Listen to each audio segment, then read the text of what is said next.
प्रधानकार जी सासंगत रामचरित मानस में हम पढ़ते हैं, पुंज पुंज बिन मिले ही न संता, सत्संगत संसित कर अंता। बहुत पुण्यों का जब फल उदय होता है तो कह रहे कि संगत मिलती है।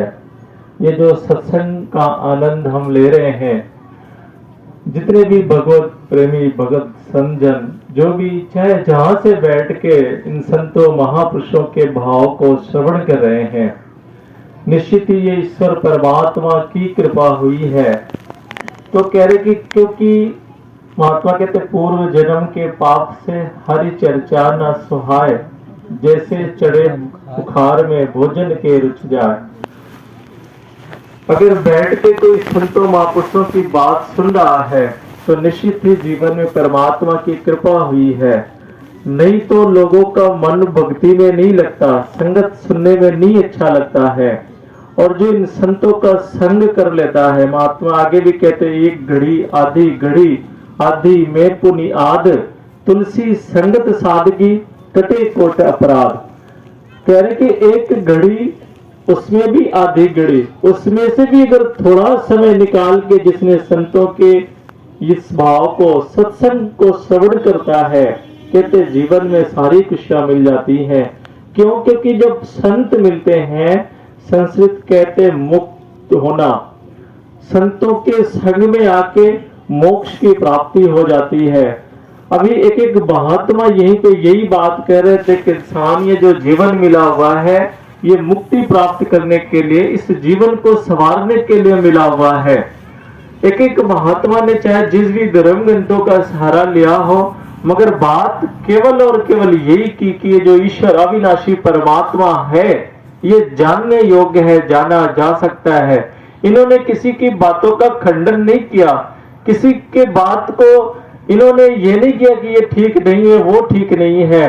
महात्मा तो सबके भले की कामना करते हैं कि सभी ठीक है, हम जिसे भी मान रहे हैं मुबारक है, जैसे भी मान रहे हैं वो भी मुबारक है। मगर केवल इस अविनाशी परमात्मा को जान लो, फिर चाहे जो कर दे हैं, फिर हम चाहे पूजा करें, व्रत करें, उपवास रहें, जो मर्जी हम कर रहे हैं, करते रहना है। सदगुरु कभी किसी के व्यवहार में किसी के धर्म को परिवर्तन नहीं करता। सदगुरु कभी भी किसी के पहनावे को परिवर्तन नहीं करता, बस केवल मन के भाव बदल देता है। मन के भाव तब बदलते हैं जब इस सत्य अविनाशी परमात्मा के साथ नाता जुड़ जाता है। भक्ति तो हर कोई कर रहा है, लेकिन ईश्वर परमात्मा को अगर नहीं जाना है तो भक्ति पूर्ण नहीं हो सकती। अभी स्टेशन पे कोई गाड़ी खड़ी हो, उस पे सवारी भी बैठे हो और लोग पूछे ये चल क्यों नहीं रही है, आगे से यही जवाब होगा कि इसका नाता इंजन से नहीं जुड़ा हुआ है। अगर इंजन से जुड़ जाएगी तो ये जो मर्जी जहां भी जाना चाहे वहां जा सकती है। ऐसे इस अविनाशी परमात्मा के साथ जब तक इस जीवात्मा का नाता नहीं जुड़ता है, भक्ति पूर्ण नहीं होती है। यही समझाने का प्रयास ये संत महात्मा करें कि जिसकी भक्ति, जिसकी पूजा, उसका ज्ञान जरूरी है। कहे हर देव पहले ईश्वर की पहचान जरूरी है। हम जिस भी प्रभु परमात्मा की भक्ति कर रहे हैं मुबारक है, लेकिन क्या अविनाशी परमात्मा जिस प्रभु की हम भक्ति कर रहे हैं, क्या उसको जाना है?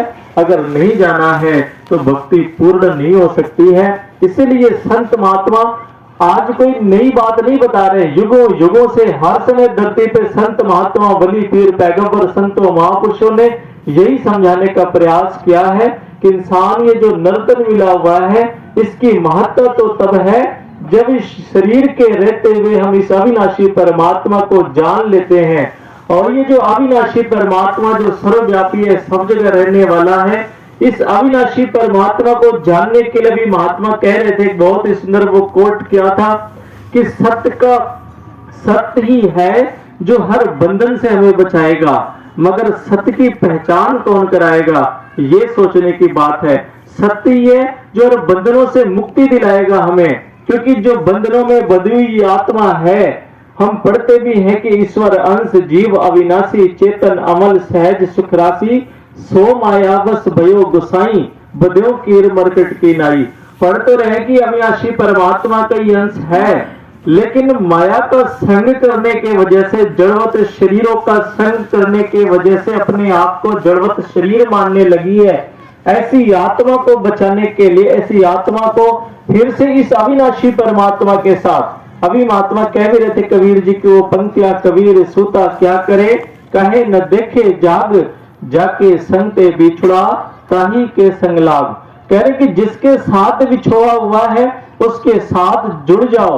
ये अरदास, ये प्रेरणा ये संत महात्मा कर रहे थे कि जो जीव आत्मा जो अपने मूल अविनाशी परमात्मा को भूल बैठी है, ऐसे अविनाशी परमात्मा को जान लो, क्योंकि ऐसे अविनाशी परमात्मा को जानने से ही वास्तव में ये अमन और प्यार का जो पैगाम वली पीर पैगंबरों संतों महापुरुषों ने युगों युगों से दिया है, ये सारा मानव परिवार अपना है। कहने को हम कह सकते हैं कि हम सभी आपस में एक हैं, हम सभी भाई भाई हैं, लेकिन क्या भाव वो बनते हैं? वो तब तक नहीं बनते जब तक मूल को हम नहीं जानते हैं। और जब मूल की पहचान हो जाती है तो फिर सारे अपने नजर आते हैं कि कोई पराया नहीं है, कोई बेगाना नहीं है, ना कोई बैरी ना ही बेगाना। फिर कोई बैरी और बेगाना नजर नहीं आता जब इस एक के साथ जुड़ जाता है नाता, क्योंकि ईश्वर परमात्मा एक है। ये हर धर्म ग्रंथों के संदेश हैं। ये जो सत्य अविनाशी परमात्मा है जो किसी काल में परिवर्तन नहीं होता। वेदों में मंत्र आता है, सत्यम ज्ञान अनंतम ब्रह्म यो वेद नितम गुह्यायाम परमे व्योम। परमात्मा ही केवल सत्य है, अनंत है, और सबके अंदर हृदय रूपी गुफा में यही निरंकार परमात्मा मौजूद है। अंदर भी है, बाहर भी यही निरंकार परमात्मा है। इसलिए ऐसे सत्य को जानो। ये वेद कह रहे हैं कि ऐसे सत्य को जानने का प्रयास करो जो सर्वव्यापी है, सब जगह रहने वाला है। परमात्मा तो एक है, ये हमारे मन की संकीर्ण विचारधाराएं हैं जिस वजह से हम परमात्मा को अलग अलग मानते हैं, और अलग अलग मानने के वजह से आपस में भेदभाव है। आपस में ये कहीं छोटा कहीं बड़ा, कहीं ऊंच कहीं नीच, कहीं गरीब है कोई अमीर है, कहीं भाषावाद कहीं प्रांतवाद, कहीं ये अपना है कहीं वो पराया है। ये मन की संकीर्ण भावनाओं की देन है। और ये विशाल अविनाशी परमात्मा जो सारी सृष्टि का मालिक है, जब इसके साथ नाता जुड़ जाता है, वेद कहता है परमात्मा एक है, एको देवा सर्वभूतेषु गूढ़ः सर्वव्यापी सर्वभूतांतरात्मा कर्मदः सर्वभूतास पाशा साक्षी चेता केवलो निर्गुणस्य। वेद कह रहा है एको देवा, ईश्वर एक है, दो चार नहीं है। परमात्मा एक है, नाम भले ही अलग अलग हो सकते हैं लेकिन परमात्मा एक है। एको देवा सर्वभूते, सबके अंदर भी यही निरंकार परमात्मा ही है। सर्वभूतादि वासा, संसार के जितने भी प्राणी हैं सभी का रहने का स्थान भी यही निरंकार परमात्मा ही है। गालिब का एक शहर है, बहुत सुंदर, उन्होंने लिखा है कि था न कुछ तो खुदा था। ब्रह्मज्ञानी भगत आप एहसास करें कितने ऊंचा महापुरुषों ने लिखा, था न कुछ तो खुदा था, कुछ ना होता तो खुदा होता, डुबोया मुझको होने ने, अगर ना होता मैं तो फिर क्या होता। कहीं न कहीं आज अगर दूरियां बनी हैं तो ये होने की वजह से है।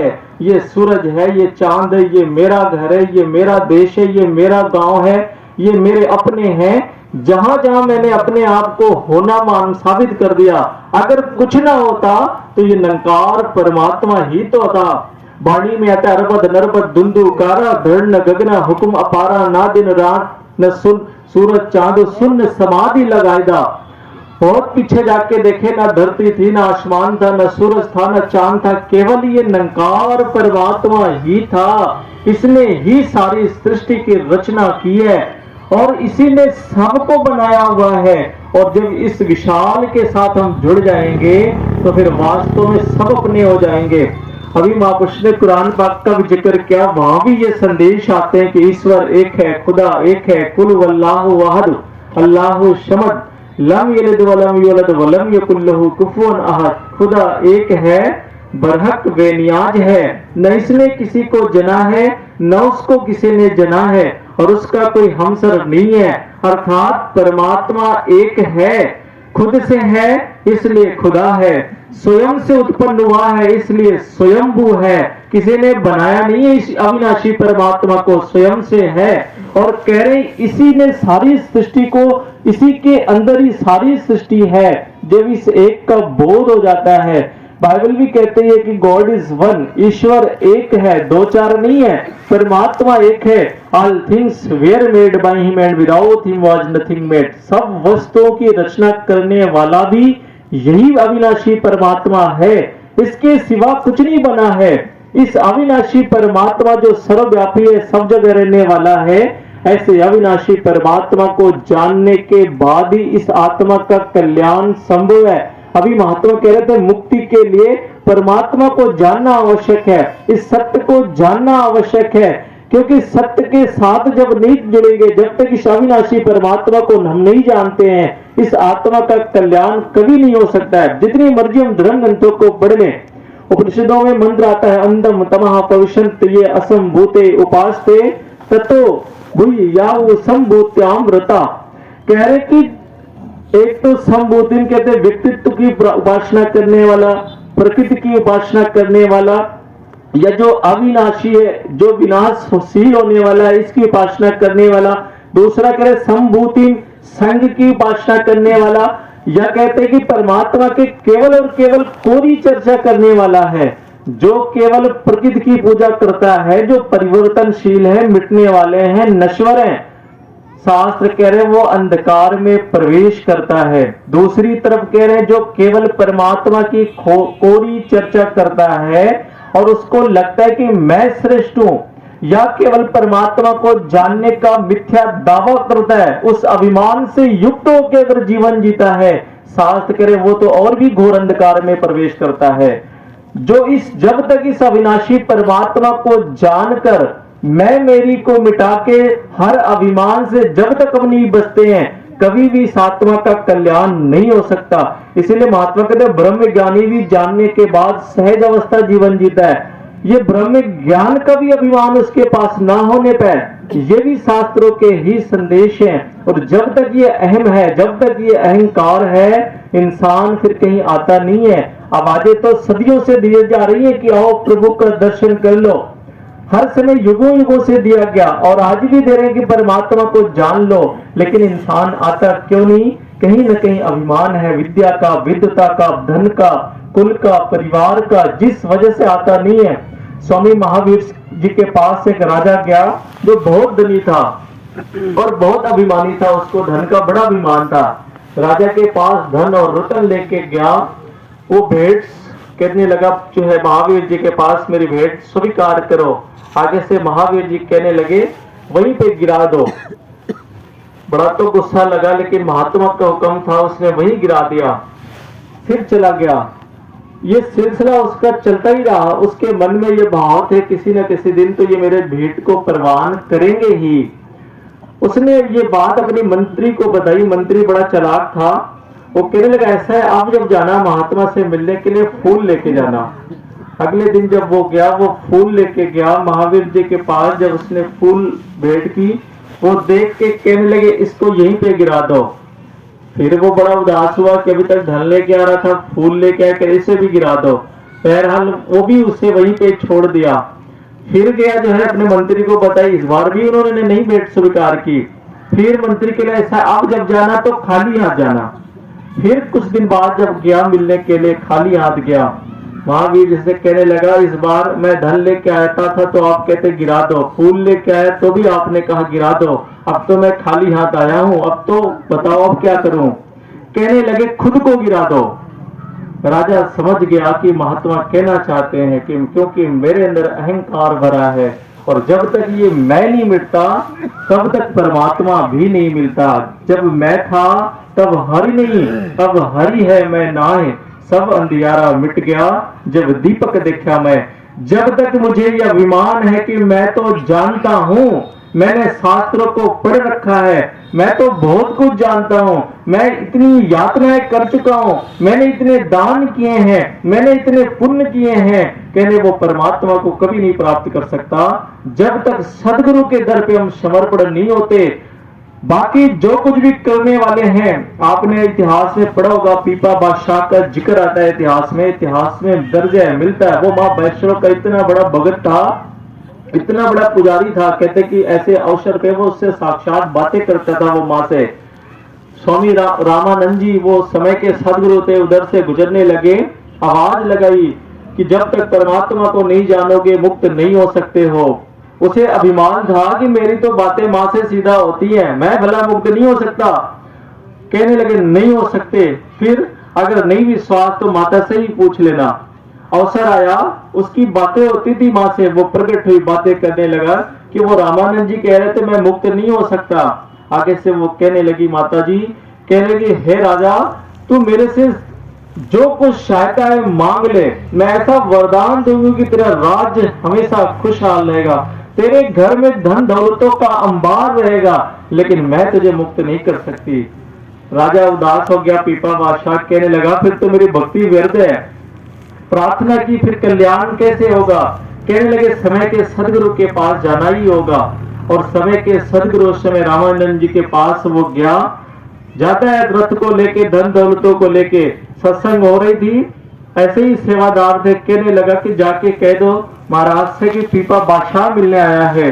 आगे से जब वो खबर पहुंचाई गई, महात्मा कहने लगे ये बादशाहों का दरबार थोड़ी है, ये तो भक्ति है, संगत कर रहे हैं यहाँ पे लोग। समझ गया क्योंकि राजा जिज्ञासु था, जानने के भाव थे। कहने लगे जाके कह दो पीपा आया है। अब जब गया वापस अंदर गए, रामानंद जी ने कहा किस लिए आए हो। कहने लगा मुझे जानना है परमात्मा को, मैं कैसे मुक्त हो सकता हूँ।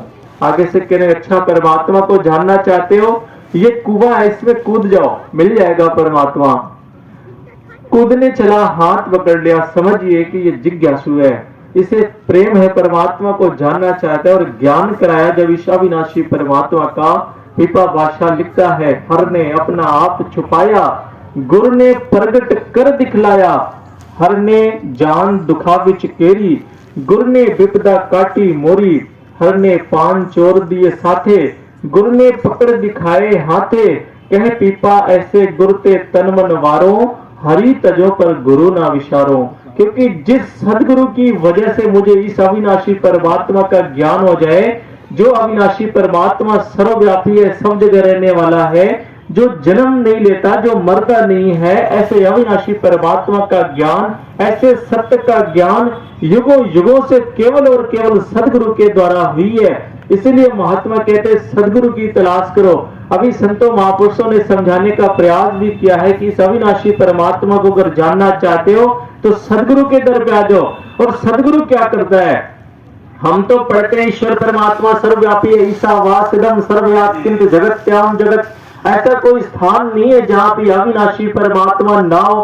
रामचरित मानस के चौपाइयों में पढ़ते हरि व्यापक सर्वत्र समाना, प्रेम से प्रकट होत मैं जाना, देश काल दिस विद सो माही, कहां सो कहां जहां प्रभु नहीं। पढ़ते रहे कि अविनाशी परमात्मा सर्वव्यापी है, लेकिन क्या जान पाए, नहीं जान पाए। महात्मा कहते हैं कि सदगुरु शब्द का अगर विश्लेषण करें, सदगुरु की क्यों आवश्यकता होती है। जैसे जो विषय में पढ़ने में कठिन लगते हो और जो उसको आसान करके समझा दे उसे गुरु कहते हैं, टीचर कहते हैं। ऐसे ये जो अविनाशी परमात्मा सर्वव्यापी होते हुए मेरे अंग संग ये मौजूद है पर मुझे नहीं दिख रहा है, और इसी को जो आसान करके समझा दे उसे ही सदगुरु कहते हैं। इसीलिए ऐसे सदगुरु की आवश्यकता होती है। महात्मा कहते भी हैं गुरु बिन होए की ज्ञान, ज्ञान की होए विराग बिन। रामचरित मानस की चौपाइयों में पढ़ते हैं बिना गुरु के कभी भी ज्ञान संभव नहीं है। संत शिरोमणि तुलसीदास जी ये उत्तर दे रहे हैं। प्रश्न पूछा गया क्या बैराग के बिना या गुरु के बिना कोई भवसागर तर सकता है। उत्तर दे रहे नहीं, जब तक सदगुरु के दर पे नहीं आओगे कभी भी कल्याण नहीं हो सकता है। उदाहरण के तौर पे अगर देखें, यहाँ पे अथाह समुद्र का सागर है, लेकिन पीने योग्य जल वही होता है जो बादलों के द्वारा वर्षा रूप में प्राप्त होता है। ऐसे ये निरंकार परमात्मा भी भरा हुआ है, ऐसा कोई स्थान ही नहीं है जहां पे ये परमात्मा ना हो, मगर सदगुरु के द्वारा ही ये प्रकट होता है। जब सदगुरु कृपा करता है तभी अविनाशी परमात्मा का ज्ञान होता है। इसलिए संतों महापुरुषों ने कहा कि अगर तलाश करनी है तो पूर्ण सदगुरु की तलाश करो। गुरु बिन भवनिधि तरे न कोई, जो विरंच शंकर शमोई। भले ही भगवान शंकर जी या ब्रह्मा जी के समान क्यों ना हो, जब तक सदगुरु के दर पे नहीं आओगे परमात्मा नहीं मिल सकता है। अभी महापुरुषों ने गीता का भी वो संदेश दिया कि भगवान श्री कृष्ण जी ने अर्जुन को जब ये ज्ञान कराया कि जो अविनाशी परमात्मा को जानना है तो सदगुरु के दर पे आओ। एक ही विधि है, तद विधि। तत् कहते हैं सत्य को, विधि कहते हैं जानने को। अगर सत्य को इंसान जानना चाहते हो तो तद विधि पढ़ी पातेन, कह रहे परिपश्नेन सेव्या, किसी आध्यात्मिक गुरु की तलाश करो जिसे इस अविनाशी परमात्मा के बारे में जानकारी हो। उसके चरणों में जाके दंडोत प्रणाम करो, सेवा करो, फिर प्रश्न करो उससे। अब प्रश्न करना है उससे कि क्या मुझे इस अविनाशी परमात्मा का दर्शन करा सकते हो, जिस परमात्मा के लिए सारे शास्त्रों में जिक्र है, वेदों में, उपनिषदों में, रामचरितमानस के चौपाइयों में, जितने भी धर्म ग्रंथ हैं, जिस परमात्मा का जिक्र है। ये प्रश्न करने के लिए शास्त्र कह रहे हैं। श्रीमद् भागवत गीता के ही संदेश है कि प्रश्न करना है, और जब प्रश्न करोगे अगर वो जानकार महात्मा होगा तो मुझे इस विराट अविनाशी परमात्मा का दर्शन अर्जुन तुझे करा देगा। और भगवान श्री कृष्ण जी ने अर्जुन को ज्ञान तब तक नहीं कराया जब तक अर्जुन ने प्रश्न नहीं किया। 11 अध्याय तक सोचो बातें होते गई दोनों की, लेकिन ज्ञान नहीं कराया भगवान श्री कृष्ण ने। पहले ही बता दिया गुरु के पास जाना है, गुरु के द्वारा ज्ञान मिलेगा। लेकिन अर्जुन ने जब तक प्रश्न नहीं किया तब तक भगवान श्री कृष्ण ने ज्ञान नहीं कराया। गीता के 11वें अध्याय में ज्ञान योग हम पढ़ते हैं, उसमें अर्जुन प्रश्न कराया, कह मन से यदि तत्शक्कम मया दृष्टुमित प्रभु योगेश्वर तत्व में तो हम दर्श्यात्मानमभ्यम। हे प्रभु, आपने अभी तक जिस अविनाशी परमात्मा अपने विराट स्वरूप का जिक्र किया मेरे सामने, हे योगेश्वर, अगर आप मुझे उस काबिल समझते हैं कि मैं आपके उस अविनाशी स्वरूप के दर्शन करने योग्य हूं, तो हे प्रभु, अब मैं प्रार्थना कर रहा हूं आपसे, आप मुझे अपना विराट स्वरूप का दर्शन कराएं। जब प्रश्न किया अर्जुन ने, तब भगवान श्री कृष्ण ने ज्ञान कराया। अर्जुन देख, मेरे इस शरीर के अंदर, कह रहे ये कस्तम जगत कृष्णम पश्चाद सचराचरम मम देहे गुणाकेश यच्चान्य द्रष्टुम इच्छा। हे अर्जुन देख, मेरे शरीर के अंदर सारा ब्रह्मांड तू देख, चर और अचर जो कुछ भी तू देखना चाहता है और भी जो तेरे मन के अंदर इच्छा हो, सब मेरे शरीर के अंदर देख। अब यहाँ पे थोड़ा समझने की बात है, भगवान श्री कृष्ण जी ने, आपने श्रीलीलों में भी देखा होगा, भगवान श्री कृष्ण ने जब शरीर के अंदर विराट स्वरूप दिखाया था तो शरीर को थोड़ी बड़ा किया जा सकता है। इस शरीर को कितना बढ़ाया जा सकता है, 10 मीटर, 20 मीटर। और भगवान श्री कृष्ण, अर्जुन तू मेरे शरीर के अंदर पूरा ब्रह्मांड दे। अभी तो हम एक ब्रह्मांड के अंदर है, पता नहीं कितने ब्रह्मांड होंगे इसमें। और भगवान श्री कृष्ण ने मेरे शरीर के अंदर तू पूरा ब्रह्मांड देख। अब अर्जुन को जब दिखाया, अर्जुन देख के अब कह रहा है, तत्र कस्तम जगत कृष्णम प्रभक्त मने कदा अपश्य देव देव शरीरे पांडव अस्ता। हे प्रभु, मैं अब देख रहा हूं आपके शरीर के अंदर सारा सूरज, चांद, सितारे, पृथ्वी, धरती, आकाश सब आपके अंदर है। आप ब्रह्म ज्ञानी भगत भी देखें, सब इसी निरंकार परमात्मा के अंदर है। अर्जुन भयभीत हो गया, कांपने लगा, हे प्रभु, इतना विराट स्वरूप आपका है।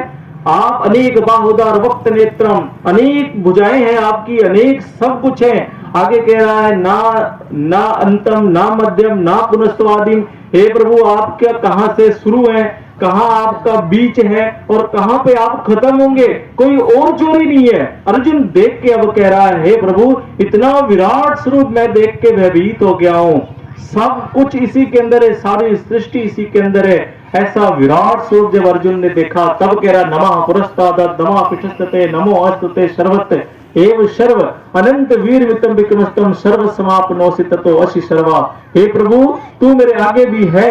आपने देखा होगा भगवान श्री कृष्ण जब ज्ञान कराए थे, भगवान श्री कृष्ण अर्जुन के सामने खड़े थे, लेकिन अर्जुन कह रहा, प्रभु तुझे पीछे से भी नमस्कार। शरीर करके तो पीछे नहीं थे भगवान श्री कृष्ण जी ने, तो किसकी बात कर रहा है अर्जुन के पीछे कौन खड़ा है?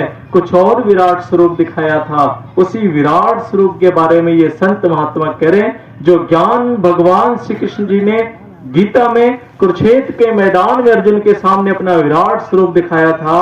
अगर ऐसे विराट स्वरूप अविनाशी परमात्मा को जानना चाहते हो तो आ जाओ। महात्मा कह रहे थे कि संगत के बाद अगर आ जाओगे, ऐसे अविनाशी परमात्मा की प्राप्ति हो जाएगी, जो न कभी जन्मता है न कभी मरता है, जो सदैव रहने वाला है, सर्वव्यापी है, सर्व अचल है, अडोल है, अविनाशी है, दुर्लेप है। ऐसे अविनाशी परमात्मा की प्राप्ति हो जाएगी।